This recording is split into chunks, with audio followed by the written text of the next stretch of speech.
30년 만의 반란 1편 전쟁 선포. 어두운 거실. 한쪽 구석에 짐가방들이 놓여 있었다. 이 집에서 당장 나가! 시어머니의 분노에 찬 목소리가 거실에 울려 퍼졌다. 은희는 말없이 짐을 끌고 현관 쪽으로 걸어갔다. 남편이 난처한 목소리로 말했다. 엄마, 그렇게까지... 닥쳐! 30년 참았어! 이제 끝이야! 시어머니가 소리쳤다. 은희는 현관문 앞에 섰다. 손이 문고리에 닿는 순간 멈췄다. 그리고 천천히 뒤를 돌아섰다. 은희가 차분하지만 단호한 목소리로 말했다. 나가는 건 제가 아니라 당신들입니다. 온 가족이 얼어붙었다. 시어머니가 당황한 목소리로 물었다. 뭐라고? 침묵이 흘렀다. 3일 전 새벽 5시 30분. 은희는 혼자 아침을 준비하고 있었다. 국을 끓이고 반찬을 내고 밥을 푸는 30년간의 일상이었다. 하지만 오늘은 뭔가 달랐다. 은희는 잠시 멈춰서서 앞치마 주머니에서 작은 수첩을 꺼냈다. 수첩에는 빼곡한 글씨들이 적혀 있었다. 명절 횟수 120회, 혼자 준비한 횟수 120회, 고마운 말 들은 횟수 3회. 은희가 작게 중얼거렸다. 30년. 이제 정리할 때야. 그녀는 수첩에 D3이라고 적었다. 바로 그때였다. 은희야! 멀리서 시어머니의 목소리가 들려왔다. 깜짝 놀란 은희는 재빨리 수첩을 앞치마 안에 숨겼다. 시어머니가 잠옷 차림으로 부엌에 들어왔다. 벌써 일어났어? 밥은 했고? 시어머니가 물었다. 은희가 미소 지으며 대답했다. 네, 어머니. 곧 드실 수 있어요. 시어머니는 냉장고를 열어보더니 말했다. 어제 내가 먹고 싶다던 나물은 했어? 준비했습니다. 은희가 조용히 대답했다. 그래야지. 이 나이에 먹고 싶은 거라도 먹어야지. 시어머니의 목소리였다. 시어머니가 거실로 나가자 은희는 혼자 남아 식탁을 바라봤다. 그리고 잠깐 미소 지었다. 평소와는 다른 의미심장한 미소였다. 저녁 식사 시간. 온 가족이 모였다. 하지만 은희만 계속 서빙하고 있었다. 나머지는 앉아서 먹고 있었다. 민준이 불편한 표정으로 말했다. 엄마, 앉아서 같이 먹어요. 시어머니가 끼어들었다. 밥 먹을 때는 말하는 거 아니야. 할머니, 그래도 엄마도 쉬어야. 민준이 말을 이었다. 아이고, 요즘 애들은 며느리가 시어머니 모시는 게 당연한 거야. 남편 상진은 아무 말이 없었다. 민준이 아버지를 바라보며 물었다. 아빠는 뭐라고 안 해요? 상진이 신문에서 눈을 떼지 않은 채 말했다. 네 할머니 말씀이 맞다. 은희는 말없이 부엌으로 갔다. 예전 같았으면 속상했지만 이번엔 조용히 미소 지었다. 식사가 끝났다. 시어머니가 물었다. 은희야, 추석 준비 어떻게 돼가? 은희가 침착하게 대답했다. 준비하고 있습니다. 올해도 20명은 올 텐데 저는 20개는 붙여야 해. 시어머니가 말했다. 상진이 TV를 보며 말했다. 그 정도야 뭐. 네. 은희가 짧게 대답했다. 은희는 또 그 의미심장한 미소를 지었다. 시어머니가 이상한 눈빛으로 물었다. 은희야, 너 왜 자꾸 웃어? 상진과 민준도 은희를 바라봤다. 은희가 차분하게 대답했다. 아무것도 아니에요, 어머니. 긴장감 도는 침묵이 흘렀다. TV를 보고 있던 그때 갑자기 으크! 시어머니가 신음소리를 냈다. 시어머니가 가슴을 움켜쥐며 쓰러졌다. 엄마! 할머니! 상진과 민준이 동시에 소리쳤다. 은희가 급히 달려와 외쳤다. 어머니! 정신 차리세요! 상진이 다급하게 소리쳤다. 119! 빨리! 응급실 앞 은희, 상진, 민준이 기다리고 있었다. 의사가 나왔다. 의사가 말했다. 과로와 스트레스가 원인인 것 같습니다. 일단 안정이 필요해요. 상진이 안도하며 말했다. 다행이다. 의사가 다시 들어가고 침묵이 흘렀다. 상진이 차갑게 말했다. 당신이 좀 더 신경 썼어야지. 네? 은희가 되물었다. 상진이 비난하듯 말했다. 어머니 스트레스 받게 만든 거 아냐? 요즘 당신 표정이 이상했어. 민준이 끼어들었다. 아빠, 그게 무슨... 넌 빠져! 상진이 소리쳤다. 은희는 천천히 상진을 바라봤다. 그리고 처음으로 차갑게 웃었다. 은희가 낮고 단호한 목소리로 말했다. 30년 동안 당신은 뭐 했는지? 상진은 당황한 표정을 짓는 순간이었다. 은희가 또렷하게 말했다. 이제 보여드릴게요. 상진은 얼어붙었다. 민주는 놀란 표정으로 엄마를 바라봤다. 침묵이 흘렀다. 제2편 녹음된 진실. 은희의 차가운 선언 이후 무거운 침묵이 흘렀다. 상진은 아무 말도 하지 못한 채 굳어 있었고 민주는 엄마를 걱정스럽게 바라보고 있었다. 그날 밤 은희는 집으로 돌아가지 않았다. 혼자 병원 로비 벤치에 앉아 밤을 지새웠다. 그녀의 손에는 여전히 그 작은 수첩이 들려 있었다. 다음 날 오후 시댁거실에는 온 가족이 모여 있었다. 퇴원한 시어머니가 소파에 앉아 있었고 시동생 부부도 급히 달려왔다. 동서 미라가 은희를 보더니 걱정스러운 척 말했다. 형님, 어머님 괜찮으시대요. 형님도 많이 놀라셨죠? 은희는 대답 없이 가방에서 핸드폰을 꺼냈다. 시어머니가 물었다. 은희야, 그게 뭐니? 은희가 차분하게 말했다.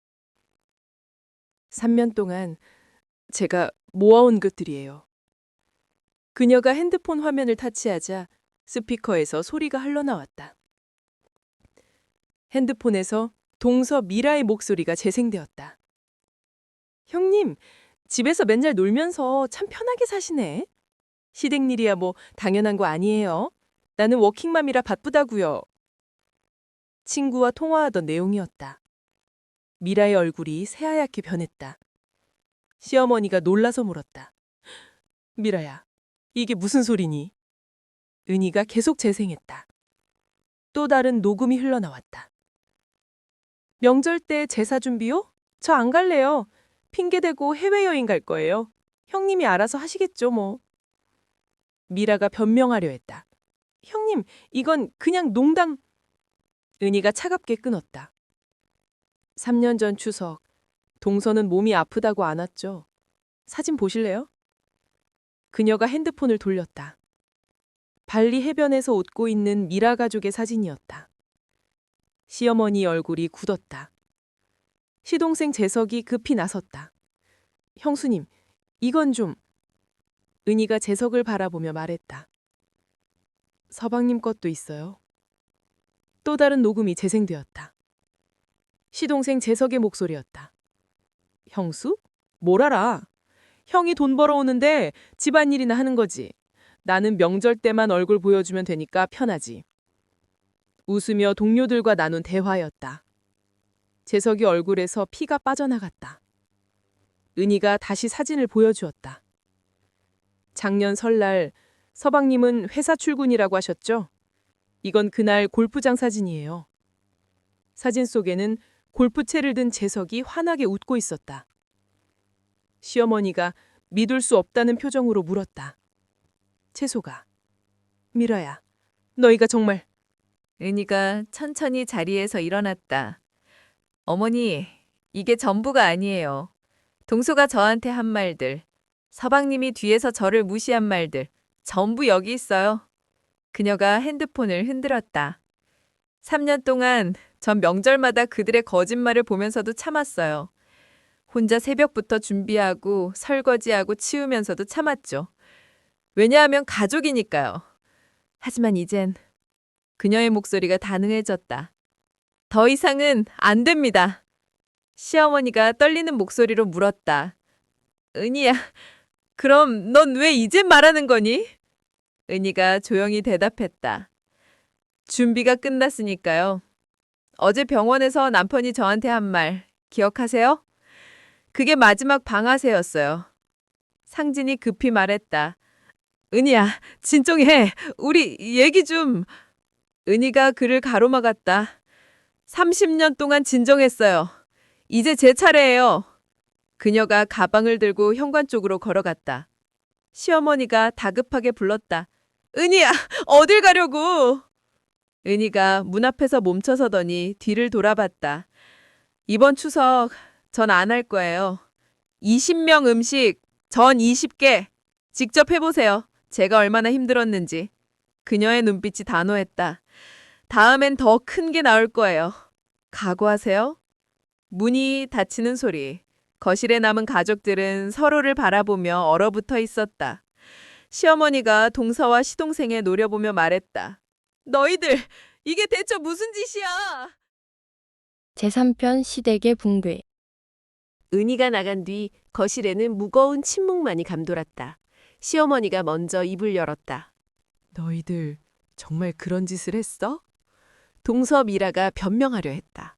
어머니, 그건 그냥 친구들끼리 농담. 시어머니가 손을 들어 그녀를 막았다. 닥쳐. 농담이 그런 식이야? 은희가 얼마나 힘들었을지 생각이나 해봤어? 재석도 나섰다. 어머니, 하지만 형수님도 너무 심한 거. 시어머니의 목소리가 차갑게 식었다. 심한 건 너희야. 30년 동안 은희가 혼자 다 했어. 명절 때마다 새벽부터 저녁까지 혼자서. 그녀가 한숨을 쉬었다. 그래도 은희는 며느리야. 이 집에서 나가라고 할 순 없어. 같은 시간 은희는 민준과 조용한 카페에 앉아 있었다. 민준이 조심스럽게 물었다. 엄마, 정말 괜찮아? 할머니 집에 안 가도 돼?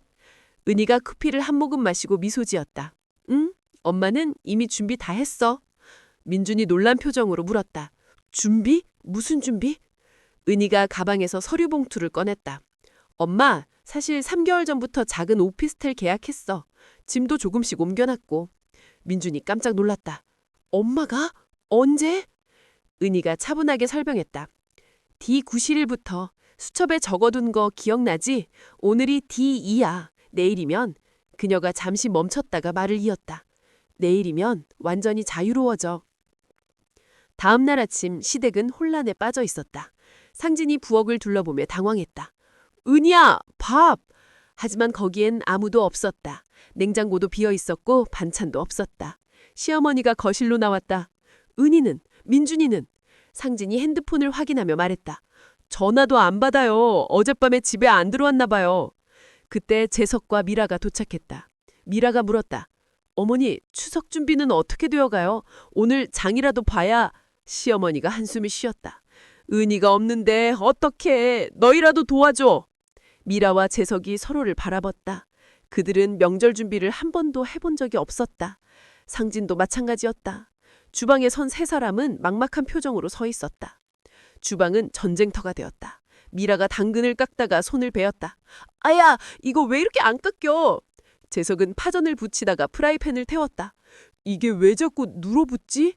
상진은 칼질조차 제대로 못했다. 시어머니가 한숨만 쉬며 바라봤다.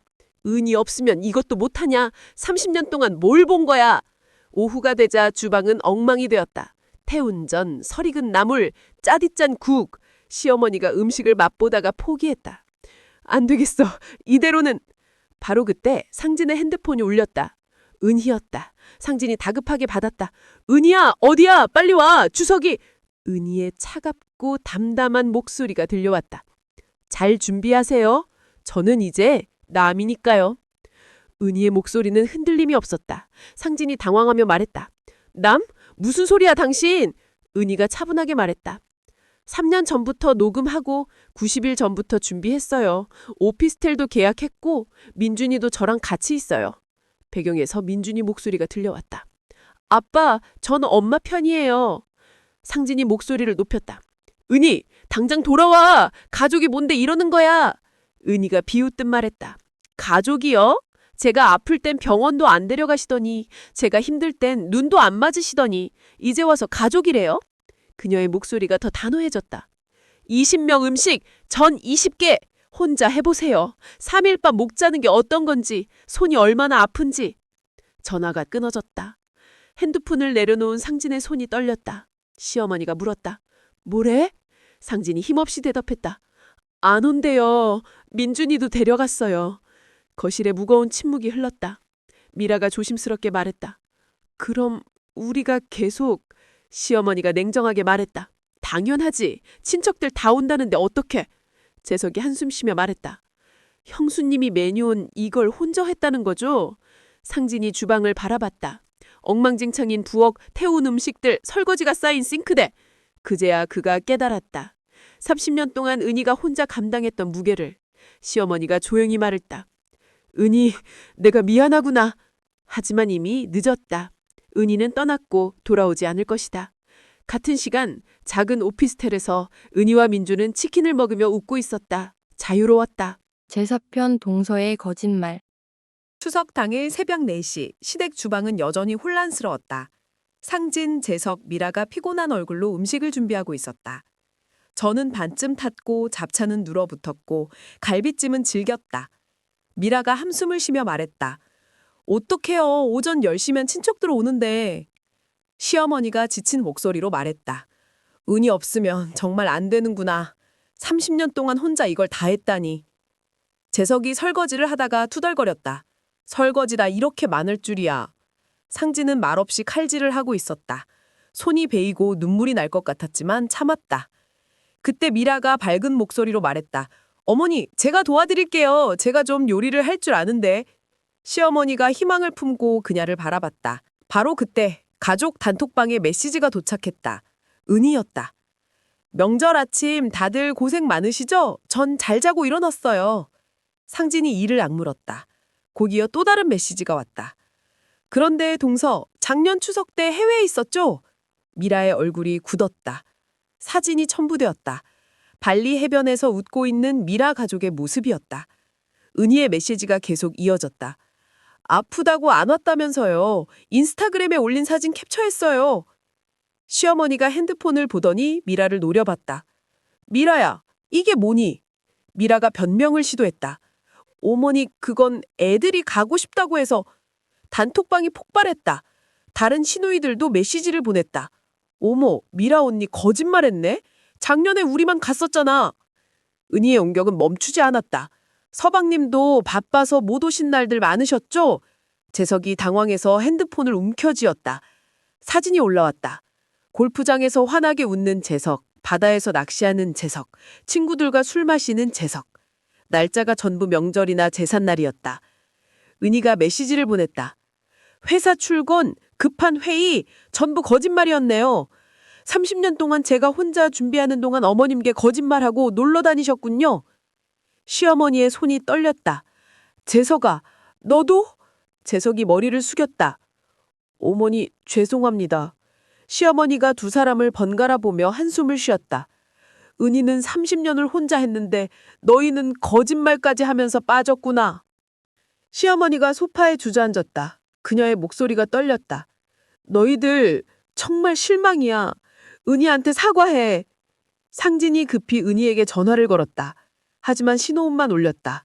전화를 받지 않았다. 미라도 시도했지만 마찬가지였다.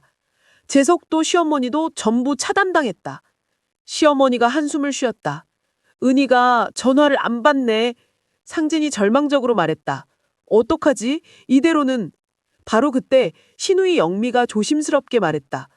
어머니, 제가 언니 연락처 있어요. 언니가 저한테만은 답장해요.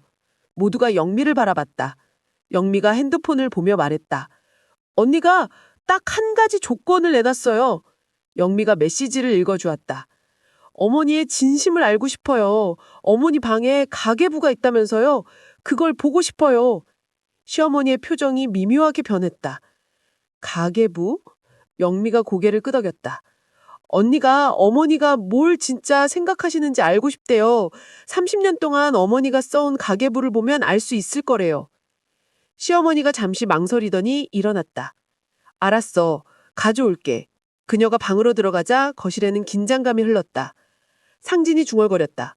가계부에 뭐가 있는 거지? 재석이 불안하게 말했다. 형수님이 뭘 보려는 거예요? 영미만이 조용히 미소 지었다. 그녀는 알고 있었다. 은희가 무엇을 발견할지를, 그리고 그것이 모든 것을 바꿀 것이라는 것을. 시어머니가 오래된 가계부를 들고 방에서 나왔다. 30년간의 기록이 담긴 그 책이 모든 진실을 밝힐 것이다. 제5편 가계부의 1차 진실. 시어머니가 30년 묵은 가계부를 식탁 위에 놓았다. 낡고 오래된 표지, 손때 묻은 페이지들이 세월을 말해주고 있었다. 영미가 조심스럽게 가계부를 펼쳤다. 첫 페이지에는 은희가 시집 온 날짜가 적혀 있었다. 1995년 5월 14일, 은희 입가. 시어머니가 작게 숨을 들이쉬었다. 상진이 옆에서 가계부를 들여다봤다. 이게 뭐예요? 영미가 천천히 페이지를 넘기며 읽기 시작했다. 1997년 3월, 은희 친정어머니 병원비 50만 원. 1999년 8월, 민준이 학원비 30만 원. 2001년 5월, 은희 생일 선물 20만 원. 가족들이 점점 조용해졌다. 페이지마다 은희를 위한 지출이 빼곡하게 적혀 있었다. 영미가 계속 읽어나갔다. 2005년 12월, 은희 겨울 코트 35만 원. 2008년 9월, 은희 친정 용돈 100만 원. 2012년 3월, 은희 건강검진 25만 원. 재석이 놀라서 물었다. 어머니가 이걸 다 해주셨어요? 시어머니가 고개를 끄덕였다. 은희가 힘들어할까봐 몰래 챙겼지. 미라가 가계부를 보더니 눈물을 글썽였다. 형님 친정어머니 장례식 비용도 어머니가 내셨네요. 상진이 떨리는 손으로 가계부를 넘겼다. 30년간의 기록이 계속 이어졌다. 은희의 병원비, 민준이의 학비, 명절 때마다 몰래 챙긴 용돈, 은희가 갖고 싶어 했던 물건들, 전부 시어머니가 기록하고 지불한 것들이었다. 시어머니가 조용히 말했다. 나는 표현을 못하는 사람이야. 말로 사랑한다고 하는 게 어색해서. 그녀의 목소리가 떨렸다. 하지만 은희를 딸처럼 생각했어. 30년 동안 이 집을 지켜준 고마운 사람이지. 상진이 눈물을 닦았다. 엄마, 저는 몰랐어요. 어머니가 이렇게... 시어머니가 한숨을 쉬었다. 너희 아버지 돌아가시고 은희가 내 곁을 지켜줬어. 새벽부터 일어나 밥 해주고 내가 아플 때 병원 데려가주고. 재석도 고개를 숙였다. 저희가 형수님한테 너무 했습니다. 영미가 핸드폰으로 가계부 사진을 찍어 은희에게 보냈다. 언니, 이거 봐. 어머니가 30년 동안... 오피스텔에서 은희가 사진을 받아봤다. 스크롤하며 가계부 내용을 읽어 내려갔다. 친정어머니 병원비, 민준이 학원비, 자신의 생일 선물들. 그녀가 몰랐던 시어머니의 배려들이 30년치에 기록되어 있었다. 은희의 눈에서 눈물이 흘러내렸다. 어머니가 이렇게... 민준이 옆에서 물었다. 엄마, 왜 울어? 은희가 떨리는 목소리로 말했다. 엄마가 몰랐어. 시어머니가 이렇게 챙겨주신 줄. 그녀가 핸드폰을 꽉 쥐었다. 난 시어머니한테 그렇게 말했는데. 영미에게서 메시지가 또 왔다. 언니, 어머니가 언니 때문에 우세요. 언니 보고 싶대요. 영미가 가계부의 마지막 페이지를 넘겼다. 그런데 갑자기 표정이 굳었다. 이건... 마지막 페이지의 글씨체가 달랐다. 시어머니의 필체가 아니었다. 날짜는 10년 전, 그리고 다른 사람의 손글씨로 적혀 있었다. 순자 씨, 부탁합니다. 제 딸 서럽지 않게 해주세요. 영미가 떨리는 목소리로 물었다. 어머니, 이 글씨는 시어머니가 조용히 대답했다. 은희 친정어머니야. 돌아가시기 전에 나한테 편지를 남기셨지. 상진이 가계부를 들여다봤다. 거기엔 더 많은 비밀이 숨어 있었다. 영미가 급히 은희에게 전화를 걸었다. 언니, 이거 친정어머니가... 전화를 받은 은희의 손은 떨렸다. 친정어머니의 이름이 가계부에 있다니. 그녀가 몰랐던 또 다른 진실이 기다리고 있었다. 제6편 어머니들의 약속. 은희가 떨리는 손으로 전화를 받았다. 영미의 목소리가 들려왔다. 언니, 가계부 마지막 페이지에 친정어머니 글씨가 있어. 은희의 눈이 커졌다. 뭐라고? 영미가 조심스럽게 읽어주었다. 순자 씨, 부탁합니다. 제 딸 서럽지 않게 해주세요. 이 돈으로 은희 몰래 써주세요. 은희의 핸드폰이 손에서 미끄러질 뻔했다. 엄마가 시어머니한테? 민준이 엄마를 걱정스럽게 바라봤다. 은희가 중얼거렸다. 엄마, 왜? 그녀는 급히 가방을 들었다. 민준아, 엄마 잠깐 다녀올게. 할머니 산소에. 민준이 고개를 끄덕였다. 조심히 다녀와, 엄마. 은희는 택시를 타고 친정어머니의 산소로 달려갔다. 10년 전 돌아가신 어머니. 그녀가 마지막으로 남긴 말들이 무엇이었는지 이제야 알게 될 것 같았다. 산소 앞에 무릎을 꿇고 앉은 은희가 눈물을 흘리며 말았다. 엄마, 이게 무슨 일이야? 시어머니한테 뭐라고 한 거야? 바람이 불어왔다. 마치 어머니가 대답하는 것 같았다. 은희는 영미에게 전화를 걸었다. 영미야, 가계부에 또 뭐라고 적혀 있어? 엄마가 뭐라고 했는지 전부 읽어줘. 영미의 목소리가 떨리며 들려왔다. 언니, 이거 듣기 힘들 수도 있어. 영미가 가계부의 내용을 읽어주기 시작했다. 그리고 그 순간 10년 전으로 시간이 돌아갔다. 은희 친정어머니와 시어머니 순자가 조용한 찻집에 마주 앉아 있었다. 친정어머니가 봉투를 꺼내며 말했다. 순자 씨, 제가 요즘 몸이 안 좋아요. 병원에서 시간이 얼마 안 남았다고 하네요. 순자가 놀라서 손을 잡았다. 그게 무슨 말씀이세요? 친정어머니가 눈물을 닦으며 말했다. 그래서 부탁드려요. 제 딸 은희 시집 보내고 늘 마음에 걸렸어요. 시댁 살림이 힘들다는 거 알지만 그녀가 봉투를 밀었다. 이 돈으로 은희 몰래 잘 써주세요. 은희 친정 어머니 병원비라고 하지 마시고 어머님이 주신 거라고 해주세요. 순자가 고개를 저었다. 이런 돈을 제가 어떻게? 친정 어머니가 간곡하게 말했다. 부탁이에요. 우리 은희만큼은 서럽지 않게 해주세요. 영미의 낭독이 끝났다. 은희는 산수 앞에서 무너져 내렸다.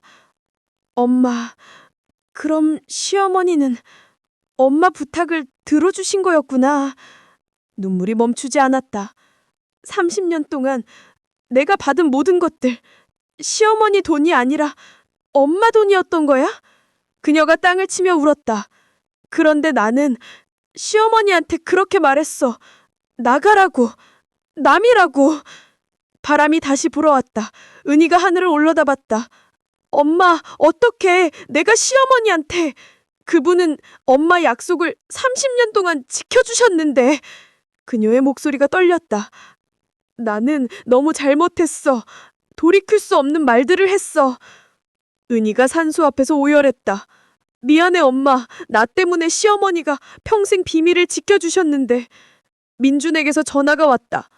엄마, 괜찮아? 은희가 눈물을 닦으며 말했다. 민준아, 엄마가 큰 실수를 했어. 바로 잡아야 해. 그녀는 일어섰다. 눈은 빨갛게 부어 있었지만 결심은 확고했다. 엄마, 이제 알았어. 시어머니가 왜 그렇게 나를 챙겨주셨는지. 엄마와의 약속 때문이었구나. 그녀가 택시를 잡았다. 하지만 이제 와서 어떻게 사과하지? 내가 한 말들을. 은희는 시댁으로 향했다. 하지만 쉽게 돌아갈 수는 없었다. 은희는 결심했다. 사과하되 조건부로 돌아가기로. 30년의 잘못을 바로잡고 새로운 가족 관계를 만들기로. 제7편 며느리의 조건. 산소에서 돌아온 은희는 민준과 마주 앉았다. 그녀의 눈은 빨갛게 부어 있었지만 표정은 단호했다. 민준이 물었다. 엄마, 할머니 집에 갈 거야? 은희가 고개를 끄덕였다. 엄마가 잘못됐으니까 사과해야지. 민준이 걱정스럽게 물었다. 그럼 다시 예전처럼? 은희가 단호하게 말했다. 아니, 쉽게 돌아가진 않을 거야. 그녀가 수첩을 펼쳤다. 엄마가 먼저 사과하지만 조건이 있어. 민준이 눈을 반짝였다. 조건? 은희가 수첩에 적힌 것들을 보여줬다. 30년 동안 참았던 것들. 이제는 바꿔야 해.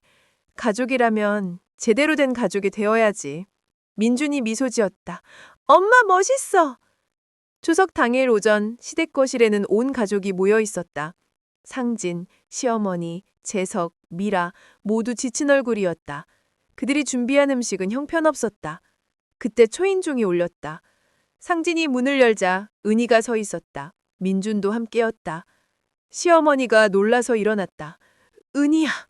은희가 천천히 걸어 들어와 시어머니 앞에 섰다. 거실이 조용해졌다. 은희가 깊이 고개 숙이며 말했다. 어머니, 죄송했습니다. 제가 너무 심한 말을 했어요. 시어머니의 눈에 눈물이 고였다. 은희야, 아니야. 내가 미안해. 두 사람이 껴안았다. 가족들도 눈물을 닦았다. 하지만 은희가 천천히 물러서며 말했다. 하지만 어머니, 이제부터는 달라져야 해요. 은희가 가족들을 둘러보며 말했다. 30년 동안 혼자 명절을 준비했어요. 이제는 안 그럴 거예요. 그녀의 목소리가 단호해졌다. 첫 번째 조건. 앞으로 명절 준비는 다 같이 합니다. 남자든 여자든 며느리든 아들이든 상관없이 모두 함께요. 재석이 당황해서 말했다. 형수님, 하지만 저는 요리를... 은희가 그를 가로막았다. 배우세요. 서방님도 동서도 남편도 전부. 설거지부터 시작하세요. 미라가 머뭇거리며 말했다. 형님, 그래도... 은희가 차갑게 웃었다. 못하시겠으면 외식합니다. 제가 혼자 준비하는 명절은 이제 없어요.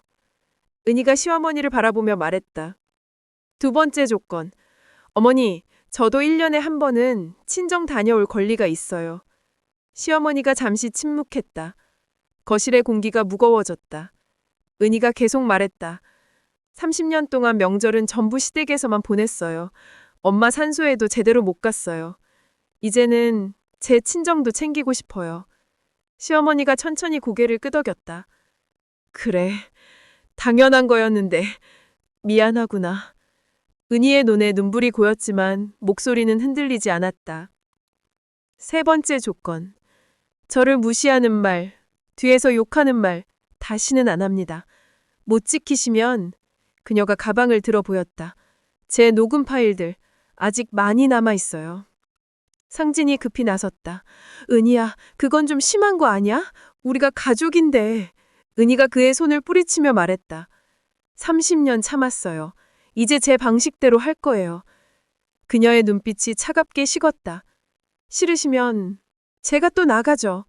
민준이 데리고 오피스텔에서 잘 살 수 있어요. 거실이 얼어붙었다. 상진이 말을 잇지 못했다. 바로 그때 시어머니가 말했다. 아니야, 은희야. 은희 말이 맞아. 30년 동안 우리가 너무 당연하게 생각했어. 시어머니가 재속과 미라를 돌아보며 말했다. 너희가 배워. 은희 혼자 하는 거 이제 끝이야. 은희가 조용히 미소 지었다. 온 가족이 은희의 조건을 받아들였다. 30년 만에 처음으로 공평한 가족이 되는 순간이었다. 제8편 마지막 반전.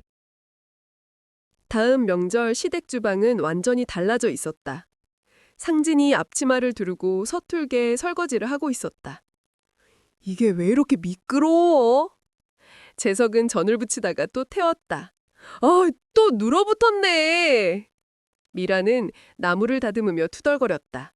현님은 이걸 어떻게 혼자 했대요? 그 옆에서 은희와 시어머니는 차를 마시며 앉아 있었다. 두 여성이 서로를 보며 미소 지었다. 은희가 말했다. 어머니, 저 혼자 할 때보다 시간은 더 걸리네요. 시어머니가 웃었다. 그래도 훨씬 좋잖니. 다 같이 하니까. 민준이 웃으며 아빠에게 말했다. 아빠, 설거지 그렇게 하는 거 아니에요. 식사 후 거실에서 차를 마시던 시어머니가 조용히 말을 꺼냈다. 은희야. 사실 은희가 시어머니를 바라봤다. 나도 네 친정 어머니한테 한 가지 약속을 못 지킨 게 있어.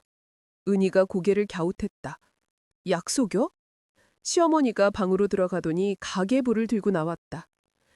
가계부 마지막 페이지. 아직 안 보여준 게 있어. 영미가 옆으로 다가왔다. 시어머니가 가계부의 맨 뒷장을 펼쳤다. 거기에는 은희가 보지 못한 편지가 붙어 있었다. 친정 어머니의 마지막 편지였다. 은희의 손이 떨렸다. 이건? 영미가 편지를 조심스럽게 읽어주기 시작했다. 순자 씨, 제가 먼저 가네요. 은희 잘 부탁드려요. 그리고 이 가계부 언젠가 은희에게 보여주세요. 은희가 눈물을 글썽였다. 편지는 계속 이어졌다. 제가 얼마나 은희를 사랑했는지, 순자 씨가 얼마나 은희를 챙겼는지, 그걸 은희가 알면 행복할 거예요. 딸아이가 2명의 엄마한테 사랑받았다는 걸 알면 세상에서 가장 행복한 며느리가 될 거예요. 은희의 눈에서 눈물이 흘러내렸다. 순자 씨, 고마워요. 제 딸 서럽지 않게 해주셔서, 제가 못해준 것들 대신 해주셔서 이제 편히 가겠어요. 우리 은희, 이제 순자 씨가 엄마처럼 아껴주세요. 편지가 끝났다. 은희가 떨리는 목소리로 물었다. 엄마가 일부러 나중에 보여주라고 한 거예요? 시어머니가 고개를 끄덕였다. 응, 네 엄마가 부탁했어. 네가 힘들 때 이걸 보여주라고.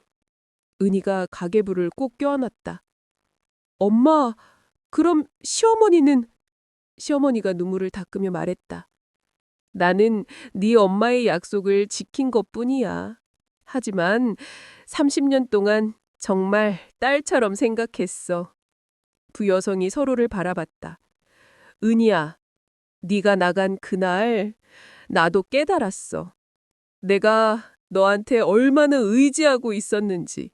시어머니가 은희의 손을 잡았다. 미안해. 고맙다는 말을 충분히 못했어. 은희가 시어머니를 꼭 껴안았다. 어머니, 고마워요. 엄마도, 어머니도. 두 여성이 오열했다. 상진, 재석, 미라, 민준 모두가 눈물을 닦았다. 민준이 두 사람에게 다가와 말했다. 할머니, 엄마, 사랑해요. 상진도 다가와 은희를 껴안았다. 미안해, 은희야. 30년 동안 당연하게 생각했어. 재석과 미라도 고개를 숙였다. 형수님, 죄송합니다. 은희가 웃으며 손을 흔들었다. 이제 다 같이 하면 되죠 뭐. 온 가족이 포옹했다.